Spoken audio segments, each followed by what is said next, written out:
Hello there. You may remember me as M. Price, though I am not in my usual M. Price garb. We're just going to try talking normally, kind of normally for the time being, and we're going to actually read some more poems. Unfortunately, this time not in the dungeon. If you would like to watch me read poems in the dungeon, you can tap this button here. I don't know. We'll try the embedded links this time. We'll see where that goes. But today we're actually going to read some Charles Bukowski poems, and we're going to read them in the style of Charles Bukowski.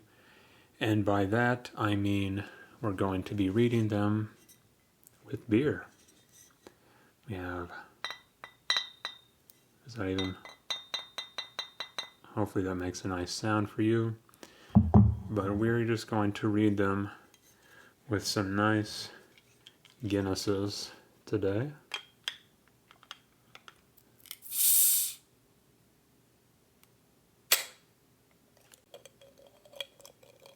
Make it as conducive to tingles as possible.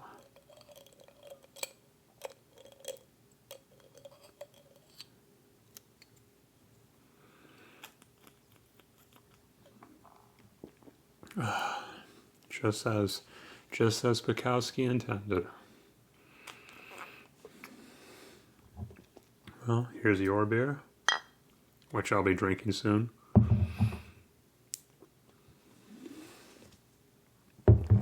Oh, well, let's get started.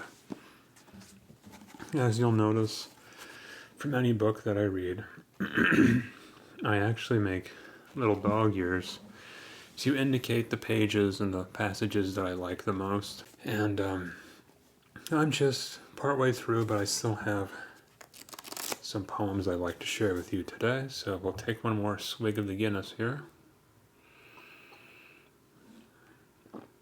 Maybe two more. Regardless, this first poem is called The Telephone.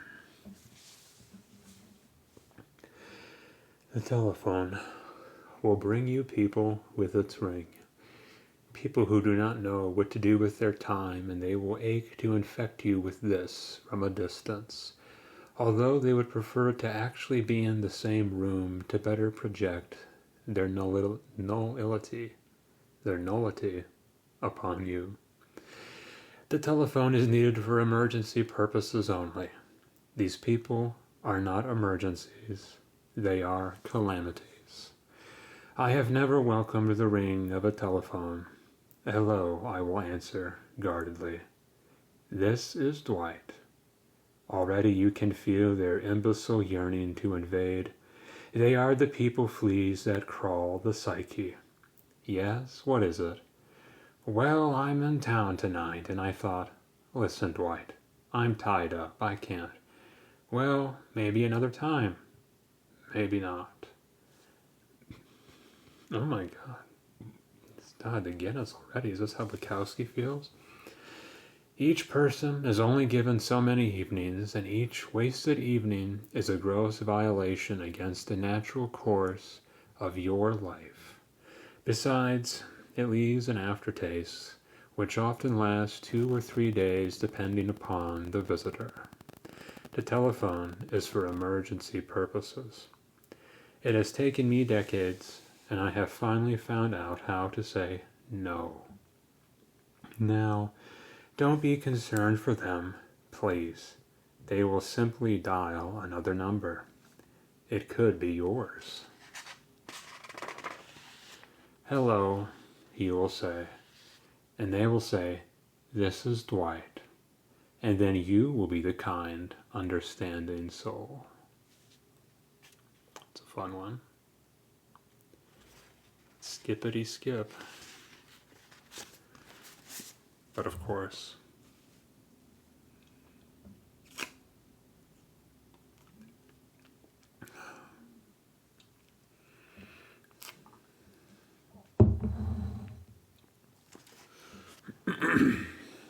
this next one is called Be Kind. We are always asked to understand the other person's viewpoint, no matter how outdated, foolish, or obnoxious. One is asked to view their total error, their life waste, with kindliness, especially if they are aged. But age is the total of our doing. They have aged badly because they have lived out of focus. They have refused to see. Not their fault. Whose fault? Mine. I am asked to hide my viewpoint from them for fear of their fear. Age is no crime, but the shame of a deliberately wasted life among so many deliberately wasted lives is. If you're unfamiliar with Bukowski, I'm sure you're beginning to understand him just quite a bit from these poems here. And yes, I am indeed trying to mimic his delivery or his cadence sometimes. He does like to sound a little irritated when he reads. This is actually just a section of a poem that I marked called Trellius and Trellises. It just reads, like how to endure on almost nothing and move forward anyhow. And he advises to use plenty of manure. That's nice. But here we have some actual poems we'll be reading. This one is called Air and Light and Time and Space. You know, I've either had a family, a job, something has always been in the way, but now I've sold my house, I found this place. A large studio.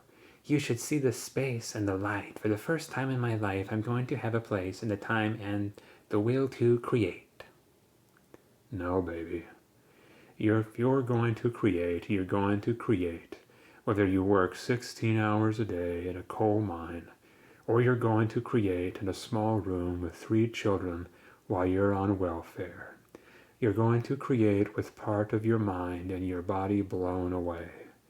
You're going to create blind, crippled, demented. You're going to create with a cat crawling up your back while the whole city trembles in earthquake, bombardment, flood, and fire. Baby, air and light and time and space have nothing to do with it. And don't create anything except maybe a longer life to find new excuses for. This next one's called The Eagle of the Heart. What will they be writing about 2,000 years from now if they are here? Now I drink Cabernet Sauvignon while listening to Bach. It's most curious, this continuing death, this continuing life. As I look at this hand holding a cigarette, I feel as if I have been here forever. Now, troops with bayonets sack the town below. My dog Tony smiles at me. It is well to feel good for no reason, or with a limited choice to choose anyhow, or with a little love, not to buckle to hatred. Faith, brother, not in the gods, but in yourself. Don't ask, tell. I tell you, such fine music waits in the shadows of hell. Excuse me for being edgy, I guess, but I'll read that again. I tell you, such fine music waits in the shadows of hell. And that definitely deserves another drink here.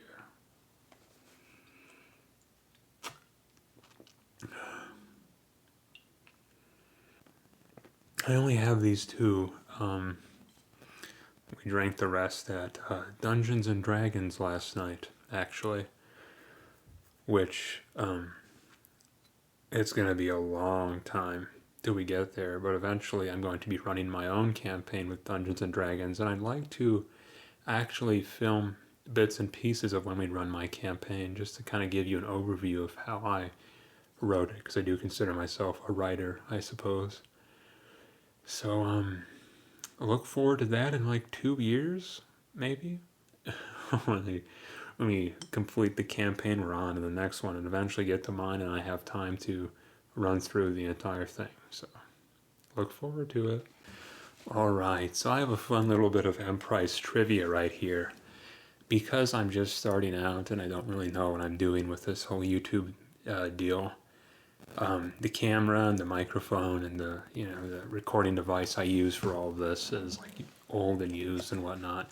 And the camera I have here that I'm recording through can only film video clips in increments of 12 minutes. That's the max. Every 12 minutes I have to, quick run to the camera to turn it off or to turn the clip off before it turns off randomly and stop the recorder. And when I edit, I have to get all these big chunks of film together. I can't just record in one, big hit like I think some people can when I notice vlog videos with no cuts. And just now I had to get up to walk over to the camera to restart it. And this is already almost gone, and it's been only 10 minutes, of course, 12 minutes. And I kind of wobbled to the camera, and I wobbled back. I'm like, oh God. This is, I used to have a pretty strong stomach for alcohol. And then I got viciously sick a few times in college. And after that, just one drink sometimes is enough to just totally take me out. Stay away from vodka, kids. Which I guess is antithetical to what, Hank here would say. Can you even see it? Hank here would say, Charles Bukowski. But, whatever, I guess. We're Bukowski today, so let's take another drink.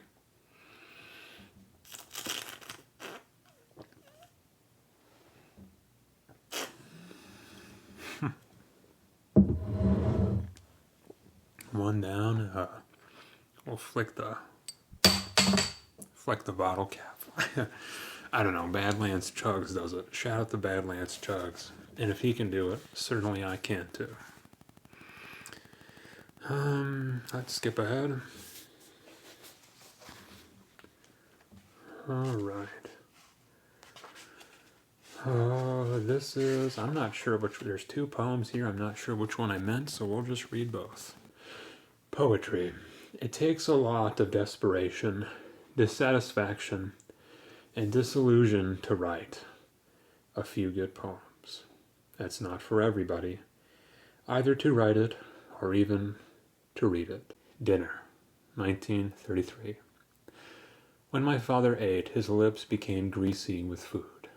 And when he ate, he talked about how good the food was and that most other people didn't eat as good as we did. He liked to sop up what was left on his plate with a piece of bread, meanwhile making appreciative sounds, rather like half-grunts. He slurped his coffee, making loud, bubbling sounds, then he'd put the cup down. Dessert is a Jell-O. My mother would bring it in a large bowl, and my father would spoon it out.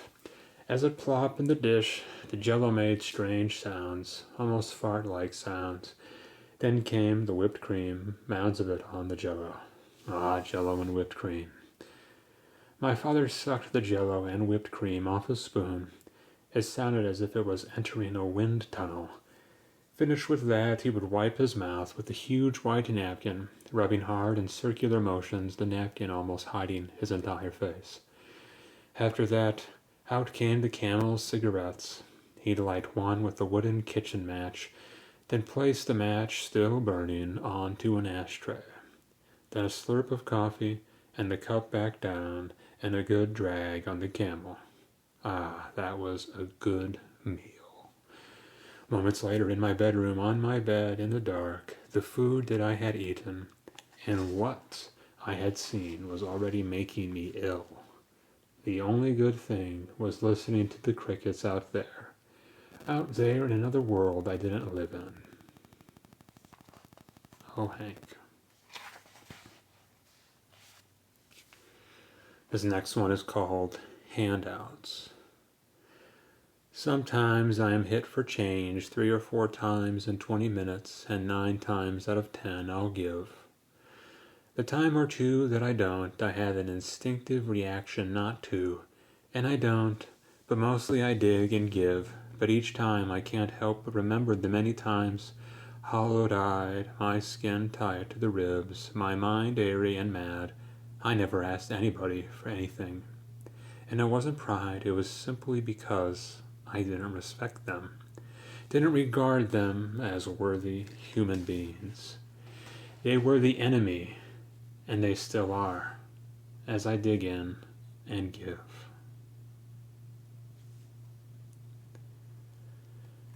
You know, I really do love Bukowski and his work, and I know he's oftentimes seen as this pretty, as this bad guy. Maybe one video I'll go into why he's viewed that way. Actually, as a matter of fact, now that I think about it, I don't know if you listeners out there have read my channel description, or I guess know why I'm on here. I'm actually an independent writer, M. Price. I have written a book, Please Feel Bad I'm Dead, available on Amazon right now, if you're interested in purchasing it. Stream of conscious story about a teenager with severe mental illness. And as a sort of companion to that, on my Goodreads profile, I just wrote several reviews of books that have inspired me, whether directly to the work that I've written or just in general as a person. And one of the reviews I have out there is for Women by Charles Bukowski, a novel of his.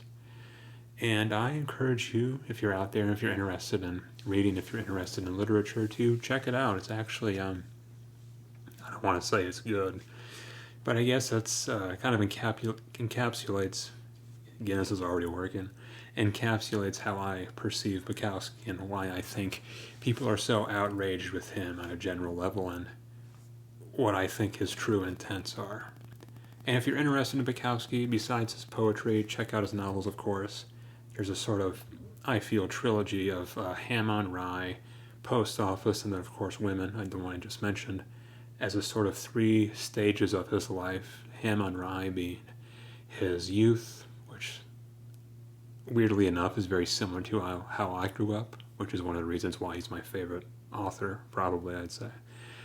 I almost gave you the middle finger. Post Office, his second book, details his sort of adulthood of working dead-end jobs, kind of like me, hey.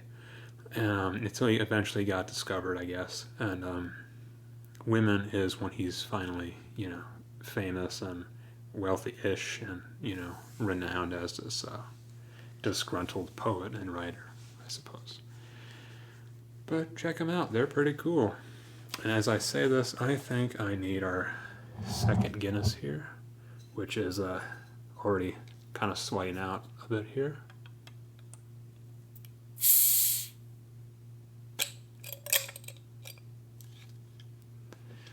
I have to turn my AC off when I record. And my refrigerator, actually, because I just live in a studio apartment. And I don't want them to make a lot of noise for you guys.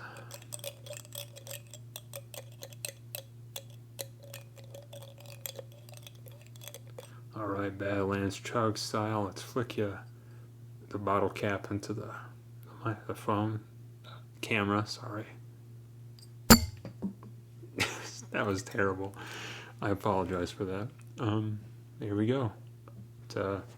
Here's your now empty bottle of what you drank earlier.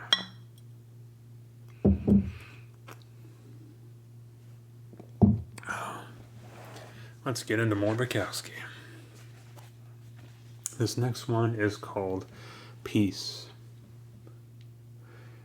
Near the corner table in the cafe, a middle-aged couple sit.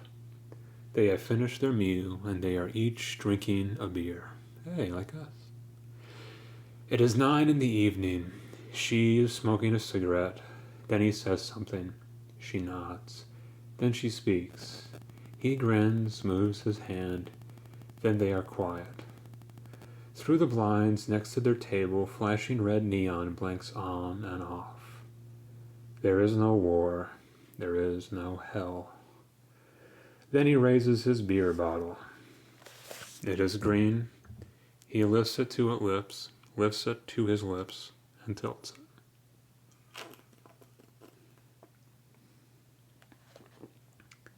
It is a coronet. Her right elbow is on the table, and in her hand she holds the cigarette between her thumb and forefinger, and as she watches him, the streets outside flower in the night. I'm going to read this last stanza again because I adore it very much.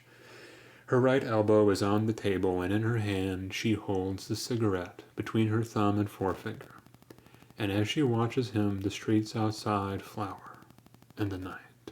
And this poem is called The Bluebird. And if you'll see here, it has the legendary double dog ear, which means that it is especially good and that I really want to return to it time and time again. But why talk about it when I can read it for you? The Bluebird. There's a bluebird in my heart that wants to get out, but I'm too tough for him. I say, stay in there, I'm not going to let anybody see you. There's a bluebird in my heart that wants to get out, but I pour whiskey on him and inhale cigarette smoke.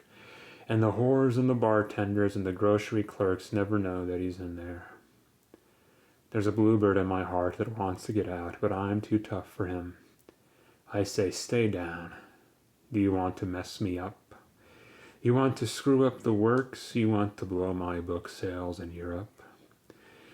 There's a bluebird in my heart that wants to get out, but I'm too clever. I only let him out at night sometimes when everybody's asleep. I say, I know that you're there, so don't be sad. Then I put him back, but he's singing a little in there. I haven't quite let him die. And we sleep together like that with our secret pact, and it's nice enough to make a man weep, but I don't weep. Do you? And that's deserving of a Guinness shot. Shot? Swig? Pull? Something? I'm gonna run out of this by the end of the video, huh?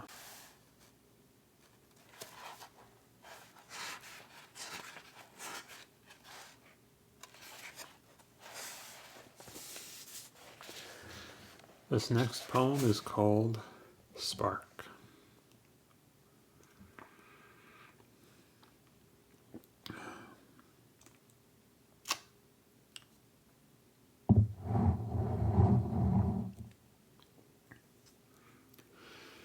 I always resented all the years, the hours, the minutes I gave them as a working stiff. It actually hurt my head, my insides. It made me dizzy and a bit crazy. I couldn't understand the murdering of my years, yet my fellow workers gave no signs of agony. Many of them even seemed satisfied, and seeing them that way drove me almost as crazy as the dull and senseless work. The workers submitted. The work pounded them to nothingness. They were scooped out and thrown away.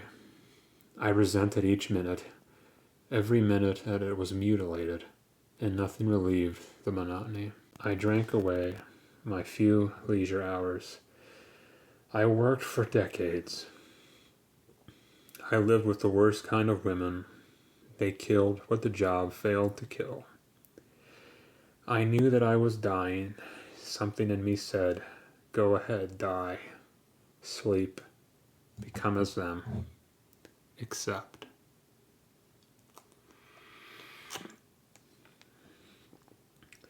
Then something else in me said no, save the tiniest bit. It needn't be much, just a spark. A spark can set a whole forest on fire. Just a spark. Save it. And I did. I'm glad I did. What a lucky goddamn thing.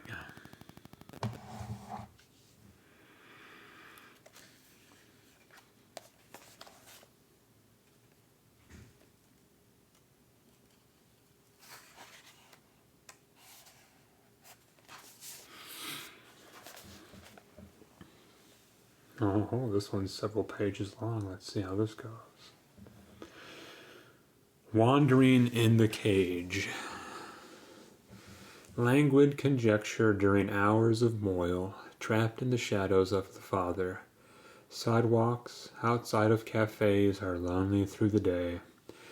My cat looks at me and is not sure what I am, and I look back and am pleased to feel the same about him. Reading 2 issues of a famous magazine of 40 years ago, the writing that I felt was bad then, I still feel is that way. And none of the writers have lasted. Sometimes there is a strange justice working somewhere, sometimes not. Grammar school was the first awakening of a long hell to come, meeting other beings as horrible as my parents, something I never thought possible. When I won the medal for Manual of Arms in the ROTC, I wasn't interested in winning. I wasn't much interested in anything. Even the girls seemed a bad game to chase. All too much for all too little. At night before sleeping, I often considered what I would do, what I would be. Bank robber, drunk, beggar, idiot, common laborer. I settled on idiot and common laborer. It seemed more comfortable than any of the alternatives. The best thing about near starvation and hunger is that when you finally eat, it is such a beautiful and delicious and magical thing. People who eat 3 meals a day throughout life have never really tasted food. People are strange. They are constantly angered by trivial things, but on a major matter like totally wasting their lives, they hardly seem to notice. On writers, I found that most of them swam together. There were schools, establishments, theories, groups gathered and fought each other. There was literary politics. There was game playing and bitterness. I always thought writing was a solitary profession. Still do. Animals never worry about heaven or hell. Neither do I. Maybe that's why we get along. When lonely people come around, I soon can understand why other people leave them alone. And that which would be a blessing to me is a horror to them. Poor Porcelain. He only wrote 1 book. Forget the others. But what a book it was. Voyage au bout de la nuit. It took everything out of him. It left him a hopscotch oddball skittering through the fog of eventuality. The United States is a very strange place. It reached its apex in 1970, and since then, for every year, it has regressed 3 years, until now, in 1989. It is 1930, in the way of doing things. You don't have to go to the movies to see a horror show. You can look on it right here in Emprise. There is a madhouse near the post office where I mail my works out. I never park in front of the post office. I park in front of the madhouse and walk down. I walk past the madhouse. None of the lesser mad are allowed out on the porch. They sit like pigeons. I feel a brotherhood with them, but I don't sit with them. I walk down and drop my works in the first-class slot. I am supposed to know what I am doing. I walk back, look at them, and don't look at them. I get in my car and drive off. I am allowed to drive a car. I drive it all the way back to my house. I drive my car up the driveway thinking, what am I doing? I get out of my car, and one of my 5 cats walks up to me. He is a very fine fellow. I reach down and touch him. Then I feel all right. I am exactly what I am supposed to be.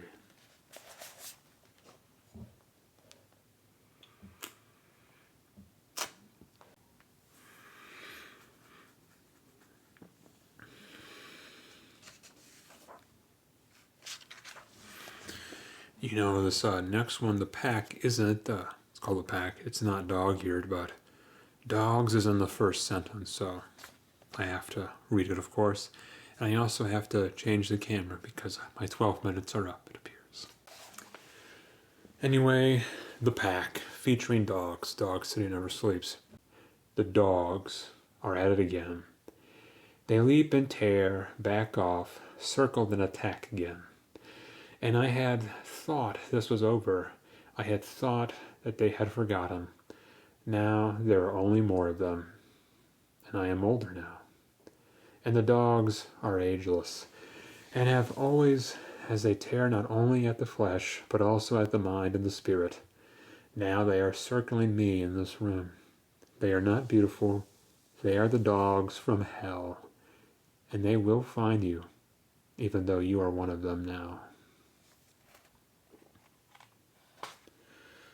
Dog City. This one's called 8 Count. From my bed, I watch 3 birds on a telephone wire. One flies off, then another. One is left, then it too is gone. My typewriter is a tombstone still. And I am reduced to bird watching. Just thought I'd let you know, fucker. That one's, I don't know. Just thought I'd let you know, fucker. Just seems so Bukowski-ish to me. This first one is called Wash Rag. Leaving for the track in the morning, my wife asks me, "Did you wring out your wash rag properly?" "Yes," I say. "You never do," she says. "It's important that you wring out your wash rag properly." I get into my car, start it, back out the drive. Of course, she's right, it is important. On the other hand, I don't want to get into an argument over wash rags. She waves goodbye. I wave back. Then I turn left, go down the hill. It is a fine sunny day, and great matters loom across the horizon of history. Carthage in my rearview mirror. I've lended it time. This other one is called Sitting with the IBM. Another still, hot summer night. The small insects circle my wine glass, my wine bottle. I once again considered my death as a Brahms symphony ends upon the radio. The horses didn't run today. Not here. But there was gunfire, murder, bombings in many parts of the earth. There is always a contest of sorts at hand. And the years move slow, and the years move fast, and the years move past.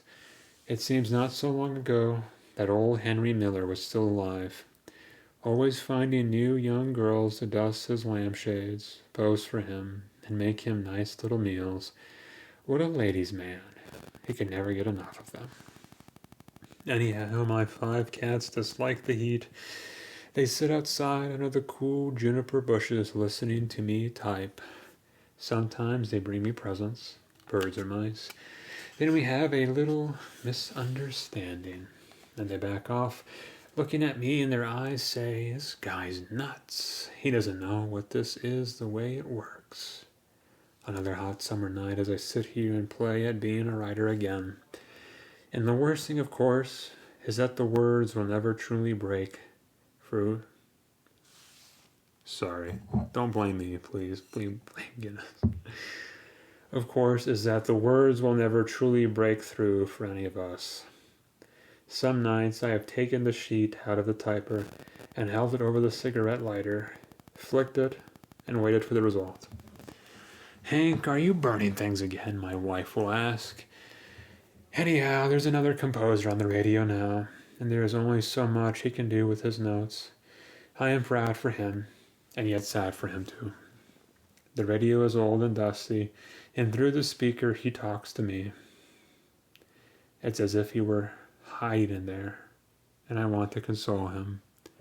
Say, "I am sorry, poor fellow, but creation has its limits." Another hot summer night, another sheet of paper in this machine. More insects, more cigarettes in this place, this time, hurrah, hurrah. Lost in the grisly multitude of days, the speaker in the radio vibrates, trembles as a composer swells out at me. Yeah. The son of a bitch is good, so brave despite his limitations, as the cats wait under the juniper bushes, and I pour more wine, more wine, more wine.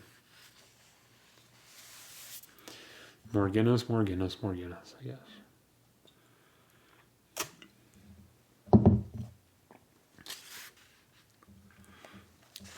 Another double. My buddy, the Buddha. I must wash this Buddha that sits on my desk, dust and grime all over him, mostly on his chest and belly. We have endured many long nights together. We have endured trivia and horror. At unseemly times we have laughed cleanly now. The least he deserves is a good going over with a wet rag. Truly terrible have been some long nights, but the Buddha has been good. Quiet company. He never quite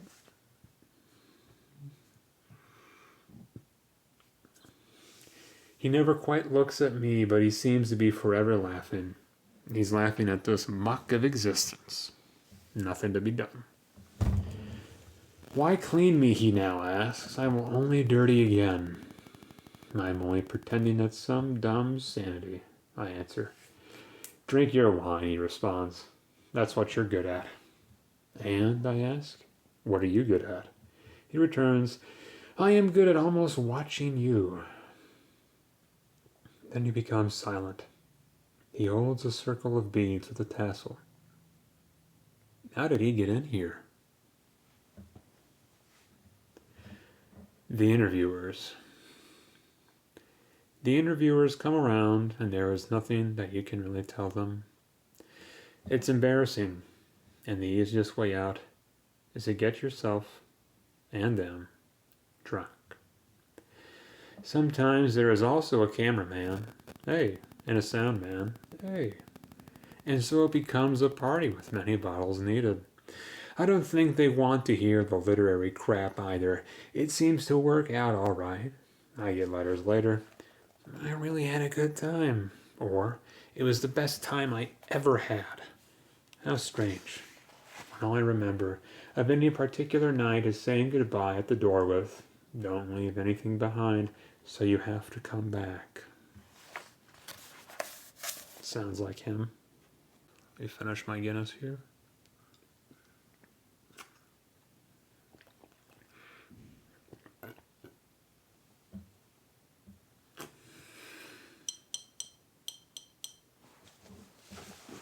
Actually,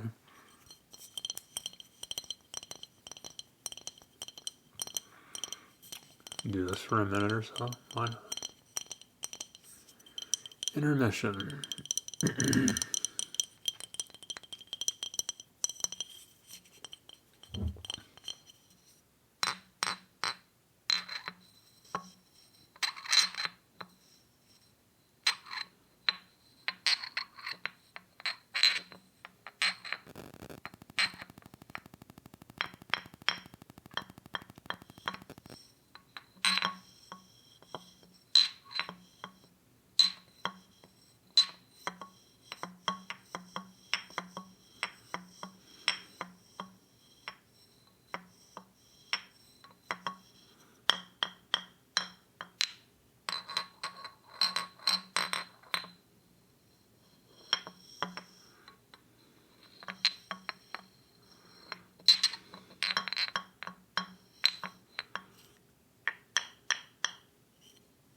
See you.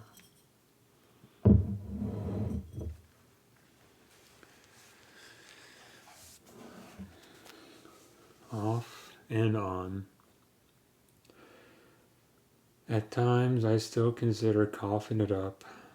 Gas pipe, 19th floor window, 3/5 of whiskey in 4 hours or slamming at 85 miles per hour into a slab of concrete. My first thought of suicide came at age 13, and it has been with me ever since. Through all the botched failures, sometimes just rather playing at it, little minor rehearsals, other times really trying like hell to kill myself. Yet now, it's never totally intense. It's more like considering whether to go to a movie or not, or whether to buy a new pair of shoes. Actually, years go by, and the suicidal thoughts almost completely abate.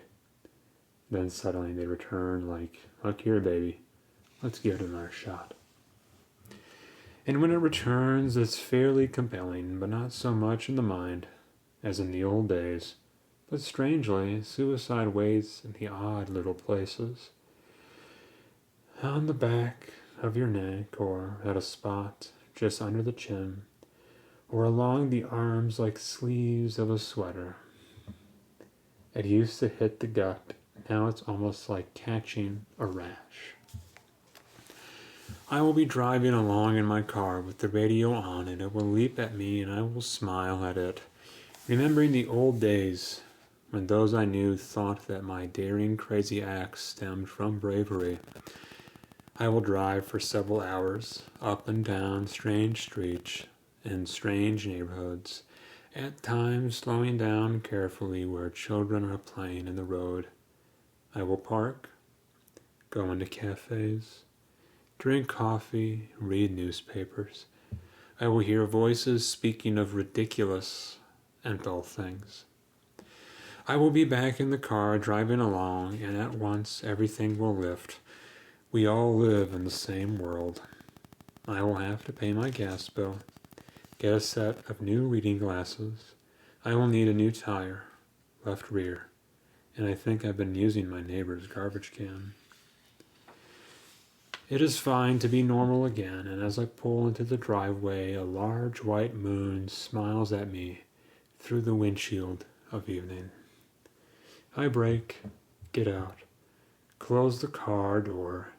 Centuries of sadness, gladness, and equilibrium will walk with me up to the door as I put in the key, unlock it, walk into the place once again, having escaped the inescapable. I will move forward toward the kitchen cabinet for the bottle to celebrate that, or whatever there is, isn't, will be, won't be, like right now.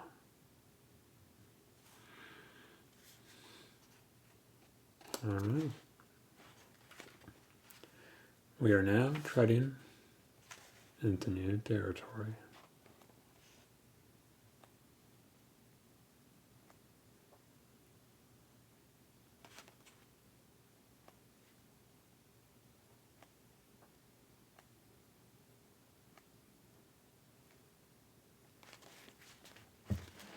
All right, this one's Crime and Punishment, which I read in high school, and me being the literature nerd who I am, I actually loved reading Crime and Punishment. And I'd say Dostoevsky is probably my favorite, not probably, is my favorite classical writer, you know. When people talk about classic literature, you know, and you say,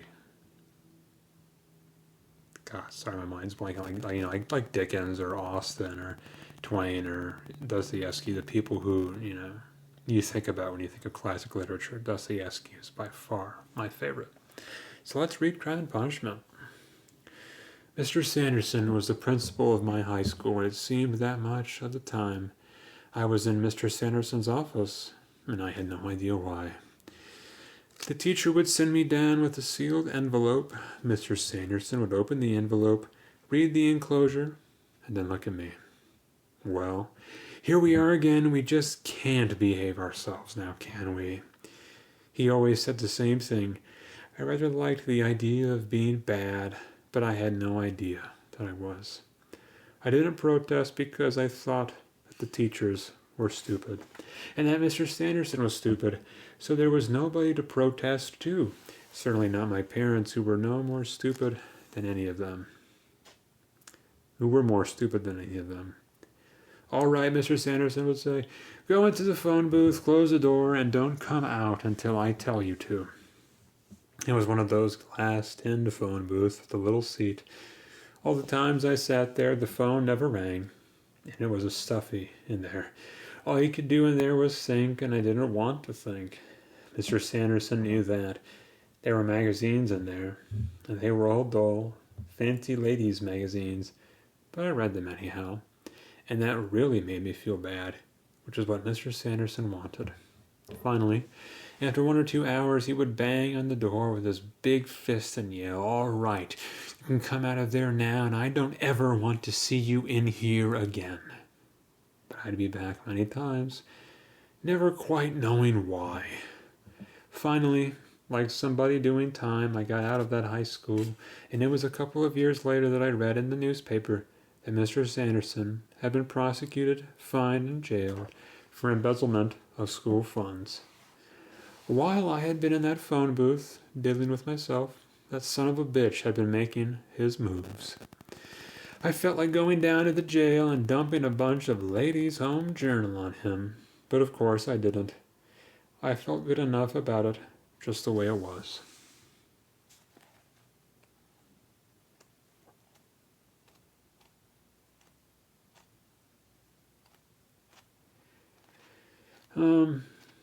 There's a bunch here, and I don't want to make this video go forever. So I'll just read this next one here. It has a nice title.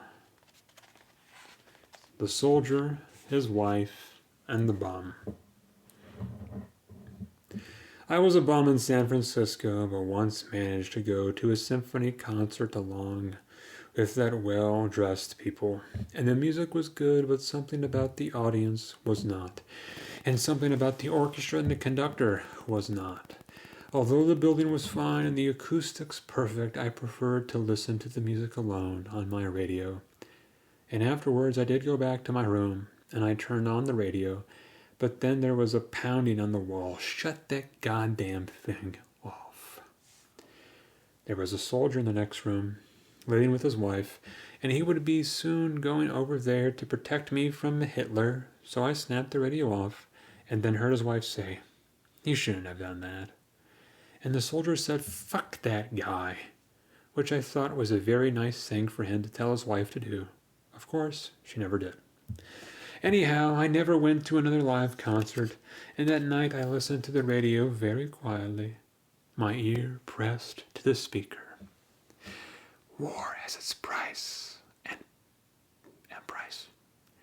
peace never lasts, and millions of young men everywhere would die, and as I listened to the classical music, I heard them making love, desperately and mournfully, through Shostakovich, Brahms, Mozart, through crescendo and climax, and through the shared wall of our darkness.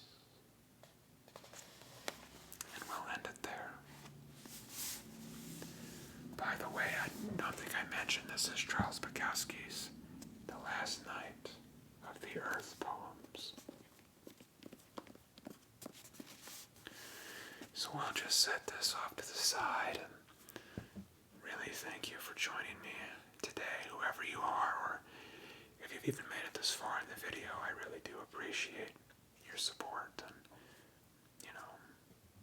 your continued patronage, I suppose, in my antics. This has been M. Price. This is M. Price Can Read. And as you know, Dog City never sleeps. I hope that you may sleep.